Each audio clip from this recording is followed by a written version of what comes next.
Shoshma. Nima qilyapsan, ha? Nima ishing bor? Chiqindini tashlayapman. Bu chiqindi qutisimi? Qutisi emasmi? Qo'lingni ol, Baki, o'qi, mana bu yerda nima deb yozilgan? Shisha. Ko'rdingmi? Shisha deb yozilgan. Bu yerga faqat shishalarni tashlashing kerak. Bu qayta ishlash qutisi. Birodar, yuzingga qaragan seni vahshiy odam deb o'ylaydi. Tabiatsevar odam bo'lib chiqding-ku. Meni noto'g'ri tushunding. Tabiatni sevaman. Faqat tabiat sevarlarni vahshiysiman. Xo'sh, tushundingmi?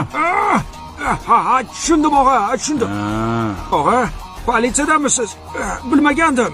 Yo'q, politsiyachi emasmiz. Ekologmiz, ekolog. Atrofni tozaligiga qaraymiz. Tushundingmi? Menga qara. Ana u yerda 10 daqiqalik ishim bor. Men chiqinimcha atrofdagi chiqindilarni hammasini yig'ib chiqasan. Tushunarlimi? Tushundim og'a. Agar chiqinimda yerda bitta shisha, tamaki bo'lagi, xalta, tabiatga zarar beruvchi biror nima ko'rsam, o'zingni qayta ishlab tashlayman.